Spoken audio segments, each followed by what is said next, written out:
So the last thing I'm gonna do on this is cut out this dam right here so that water can flow from the main section of the pond over into the new section.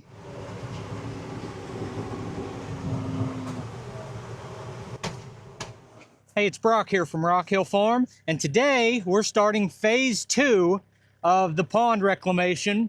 And this phase of the project is actually making the pond bigger. The new addition leading up to the island and where the bridge is at, I want to expand all of that and make it bigger. First thing I have to do is get the track back on the mini excavator, and I'm almost done with that. Now you might be thinking, why not film that? We might want to watch you put that track on. But I've done like 4 videos already about putting tracks back on machines. So I feel like I've covered it, and it's time to just get that done and move on.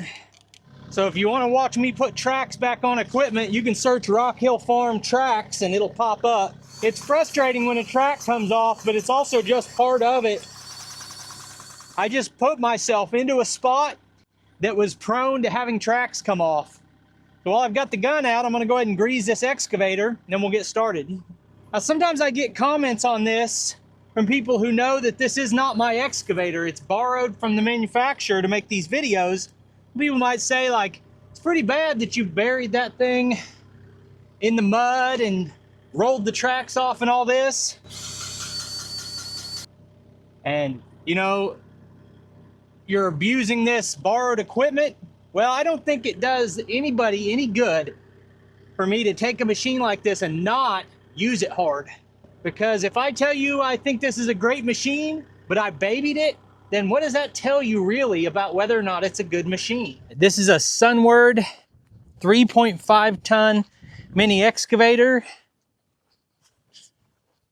Sunward SWE 35UF. I'm also using the Baumolite 620D and a TYM 574 tractor. And the task here is to make this pond bigger. This was the pond bank, which if you guys follow the channel, you know that none of this existed. I dug all this a couple years ago. And now I'm redoing the inside, redoing the island. I'm gonna expand that grass area on the island, put a second bridge across. And then I'm also gonna make all of this bigger. So right now where I'm standing is where the edge of the island was, or where the edge of this pond section was. And from here, I dug a ramp to get in there. Now that ramp, let's count the steps. 1, 2, 3, 4, 5. Back to where the ramp is gives us about 15 extra foot of pond diameter when that pond was only 30 foot, maybe 40 foot to begin with. So if I just backed it up and had this be the bank of the pond instead of that, that would be really a nice upgrade. And then the second thing is I want to make it deeper. Then I've got a lot more to do. I want to redo the back dam and a lot of other projects. At the end of this process, I need to have separate piles of clay and topsoil because those are very useful things. I mean, people will pay good money for clay or topsoil, and I'm going to have a bunch of both, and I want to make sure I use them well. So first job is get all this out of the way and sort it as well as I can into 2 piles.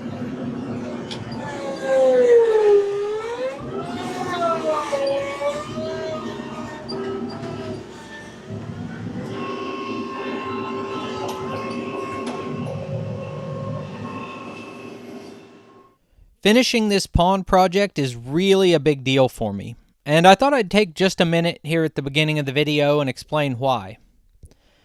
First, I've talked a lot of times in videos about what a blessing it has been for us to be able to buy this 20-acre property and how much I love being out here in the country and being the steward of this land. Well, within that, the first thing you see when you come down my driveway is this pond.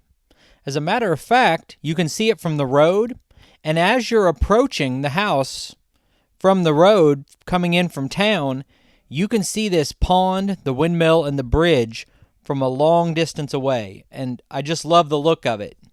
It's also the first thing you see if you sit on our front porch, on the porch swing. You've got a great view of it, and I absolutely love the aesthetic of it. But it actually goes beyond that. I've always wanted a pond. My uncle had a pond when I was a kid, and I really enjoyed going down there. I have a lot of fond memories of it. I used to do a lot of fishing with my grandpa, and now I have grandkids, and my oldest, my grandson, loves fishing. So it's very practical too that we spend a lot of time down here at the pond, and we catch a lot of fish down here. So making this into a better fishing spot and then building the cabin right next to it really is something that I'm excited about, and I can't wait to get it all done. So hopefully you guys don't mind these videos, because there are going to be a few more over the next few weeks.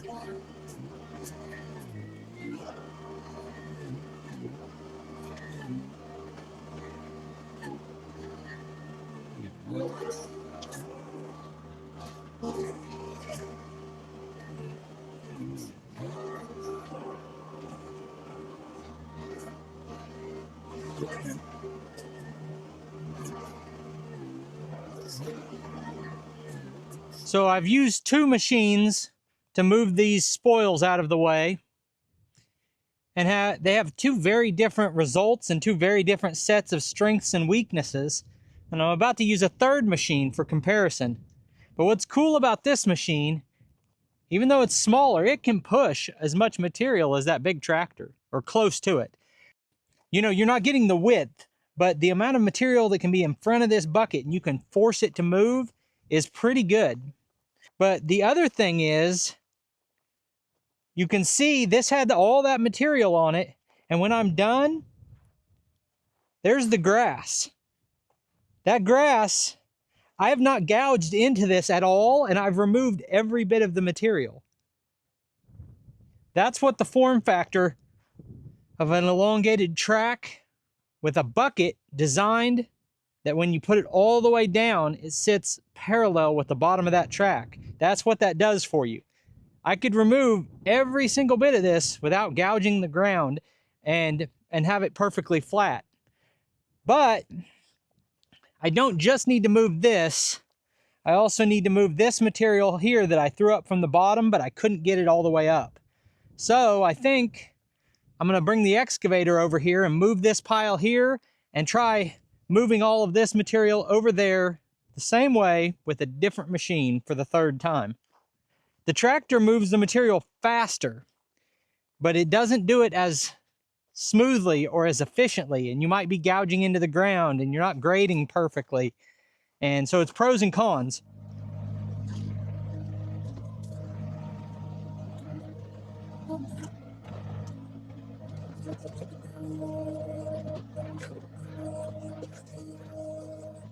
So I'm never going to be a professional operator, but I'm getting to the point now where I've got quite a few hours on every type of machine that I show on the channel. And I'm really getting comfortable on these excavators that I've got right now. And I'm really happy with them. But what I try to do on this channel is experiment with different ways of doing the same thing. Like right here, I've got this pile of dirt that needs moved, so I tried it with 3 different machines using multiple different techniques to try to figure out the best way of moving it with the available equipment. I also get a lot of comments like, what you needed for this job was a skid steer. Well, I sold my skid steer and I don't have one today, so I'm not going to rent a machine for this. But you're absolutely right. If I wanted to do this job efficiently, instead of a 3.5 ton excavator, I would have a 6 ton or a 10 or a 12 ton excavator out here.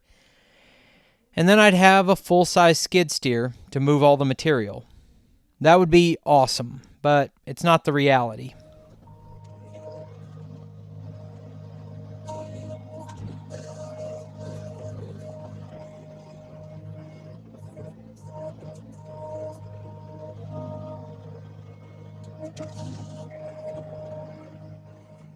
All right, so I've got rid of all the spoils, and I tried to be thoughtful about the way I placed them. Because let's imagine a new ring of the pond that sits right here. I need to be able, when I'm done, to have the excavator sit right here and to set the spoils right here. So I wanted to leave enough gap to do that. And I tried to sort this into clay and topsoil, but a lot of it's mixed because I didn't sort it well enough as I was going. Now the next phase of this, I think, is to take all the topsoil off from the bridge around to here and from here over to the other bridge, to peel all the topsoil off of an area that's like 12 to 15 foot wide. And there's a bunch of different ways to do that too. I think what I'm gonna do is peel that topsoil with the excavator, sit here and grub it up, and then maybe use the mini skid to move it. We'll see how it goes, I guess. But maybe one more thing before any of that is to pull a bunch of this clay from down here that actually came out of the bottom and get rid of some of that.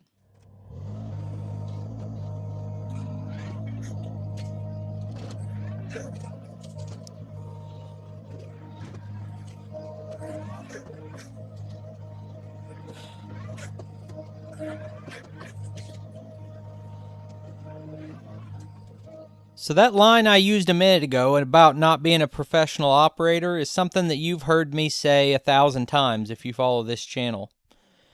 And the first reason that I say that is pretty obvious, because I'm not a professional operator. As a matter of fact, when I started this channel 5 years ago, I hadn't ran any of this equipment, didn't know anything about it. But the other thing is, I've actually had a professional operator out here that I paid to run a piece of equipment for me. And he helped me in digging this pond the first time. And I was just blown away by the difference that makes. So there's different levels to being an equipment operator. And the first is just getting fluid with the controls. And I'm fluid with the controls now. I don't ever have to think before doing anything. It's all intuitive to run the controls. But that's the easiest part. You can pick that up very quickly. The other part of being an operator is being able to picture in your head what you want and then make it happen. And that is the hard part by a long shot. So in this case, I know exactly what I want this to look like. But at the point of the video you're watching right now, I was struggling to figure out how I was going to make that happen. And the reason for that is this pond bank that I have right now is really steep. It's too steep to drive the machine down into. And I know that because I've driven the machine in and out of the ramp several times, and it'll barely make that. There's no chance it could drive down the main slope. But also, I can't reach to the bottom. And if I can't reach to the bottom and I can't drive down there, and if I do drive down there, I can't reach to set the material back out. How do I shape this pond bank? And I was actually getting kind of concerned that maybe I didn't have the skills to get this done. And I decided to just start digging. My theory is that if I just started digging, the answer would come to me. And I think that kind of worked out if you watch the rest of the video. That the way I did it may not be the most efficient way, but it worked. So what I learned from digging this last time is about separating the materials. So this down here, you can see the orange, this is clay. And you come up here, we've got topsoil. There might be a little bit more topsoil here. But what I want to do is remove all that topsoil first and separate it. So the most efficient way to do that would be to have one machine digging this and the other machine moving it out of the way. But today it's just me, so I'm looking at options. I could hook the dump trailer onto the tractor, set it right here, load into the dump trailer, then move it 10 feet and dump it. And that might be the most efficient, but what I'm going to do for now is move, like I've dug this one section here, and I've spread it around into piles that are manageable to push. So I have 3 different machines setting here that any of those three could push those spoils right over there. I could do it with the excavator, tractor, mini skid, probably backward with the tractor might be pretty good. But what I'm going to try first is to make these small manageable piles and then shove them over with the mini skid. And as soon as I said that, I gave it some thought. This is the strongest pushing machine that I have here. It's got bigger tracks, more horsepower, wider blade. I'm going to push this material with the Sunward.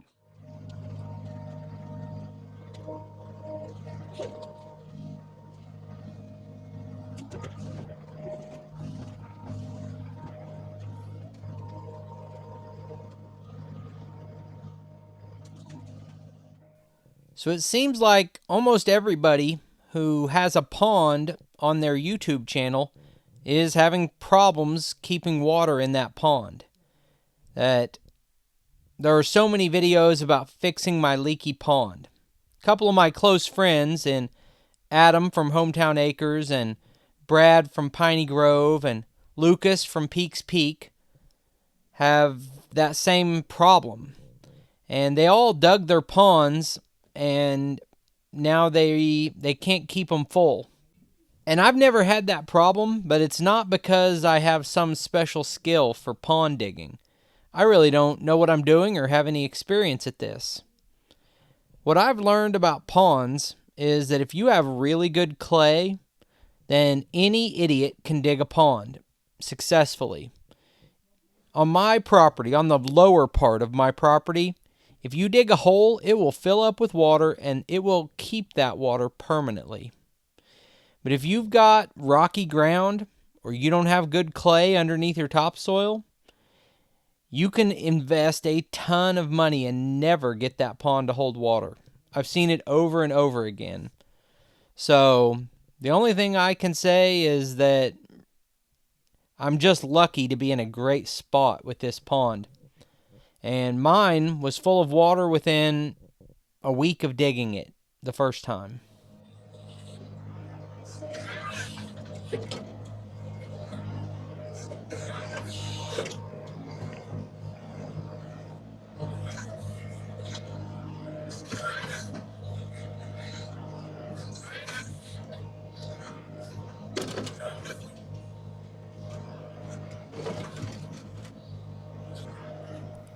At the end of this process, I'm going to have a giant pile of topsoil and an even bigger pile of clay, and I have to make a decision about what to do with those piles of material because they're really valuable, but I don't think I want to sell it. I think I'm going to have plenty of uses on my own property for both. I know I can use the clay on the far dam if I decide to dig into that project. And you can never have too much topsoil. So I think I'll probably just hang on to both of these piles. Now the far dam, reinforcing that again will be a big undertaking. And I'm not even going to get too far into planning that until I've got this side done and probably full of water. So I knew that this part had to happen this way, or I felt pretty confident that this part needed to happen this way. But I'm not sure on the next step to shape this pond bank. So I think now I've got the topsoil off. I need to come up here and shape that, kind of peel it back to the point that I can drive down to this flat spot, in and out as much as I want. I've got to decide how to do it. And this side will be a learning curve, and then I'll repeat it on this side. Some of you that were paying close attention might have seen me rip this out and wondered what it is. Well, there's a little indentation right here where you can see I've dug a drain line and the remains of it. And it runs down right here. And it was to drain water down into the pond from other parts of the property. And so when I'm done, here's that pipe. That thing was set up like a French drain and it'll still be functional. I'll just have to redo, the end where it enters into the pond.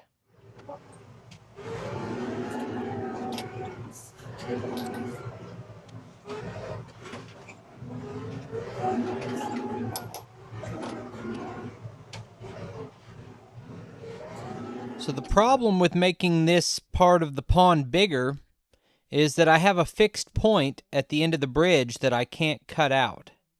So that's its own challenge, that whatever I'm doing on this end, it has to taper back down and match the existing bank where it connects to the bridge, because I don't want to erode the strength of the concrete that I put down under the end of the bridge. But I think I have a plan for how that's going to work, and we'll just see how it goes. The biggest consequence of that, and you'll see that in a minute, is that as we get closer to the bridge, a natural result is that the bank will be steeper, and I want a more gradual bank. Because banks that have too steep of a drop-off, a lot of people call it a cow killer pond, because a cow will wander down in there and then can't get back out. And, you know, I don't have cows, but I got kids around. Speaking of which, when we do the other bridge, we're going to make sure that both bridges have a handrail for the grandkids. At this point, I was only thinking about the box blade for smoothing out this top area. But the more I thought about it, if I got this slope just right, I might be able to drive the tractor all the way down in and not really to remove material, because the excavator can remove all the material. But running the box blade up from the bottom would really smooth this out and kind of pack it down. And even just driving the tractor down in there would pack it down. And I actually shut the camera off and sat there for a little bit debating it and decided to go ahead and do it. Because worst case scenario, if the tractor gets down there and can't drive itself back out, I've got a winch and I'll figure it out. So I catch a lot of flack on the channel for starting projects and taking a long time to come back and finish those projects. And I deserve a lot of that, because that's one of my just personality traits that I'm trying to get better at, is starting what I finish. But I can tell you, this project is not going to be like that. This thing is getting knocked out, and I'm going to stay with this until it's done. And when I came out here to work, I had an idea in my mind of what I was hoping to get done, and I was amazed at how much I actually was able to get done. I got so much farther on this project than I thought I would. I honestly thought it would take me half a day just to move the spoils out of the way, and I wasn't even sure if I had the skill at all to put a real slope on this pond. And the truth is, at the end of the day, this looks better than I thought I was capable of doing. So, it's like that old saying that a blind squirrel finds a nut every once in a while. That's how I feel on this project. And actually, all of this was a secondary concern.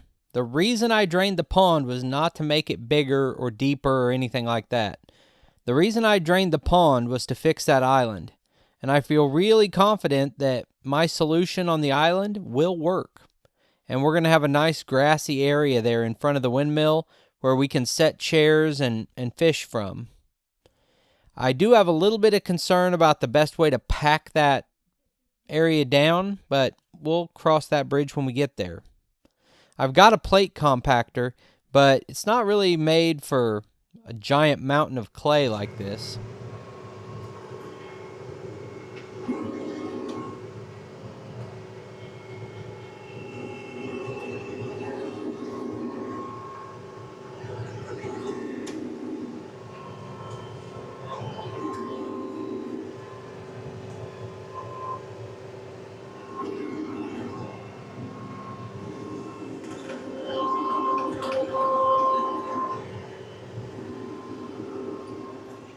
According to Google, the sun will be setting in about 7 minutes. So I guess it's time to wrap this up, but I'm really, really pleased with the progress I made today.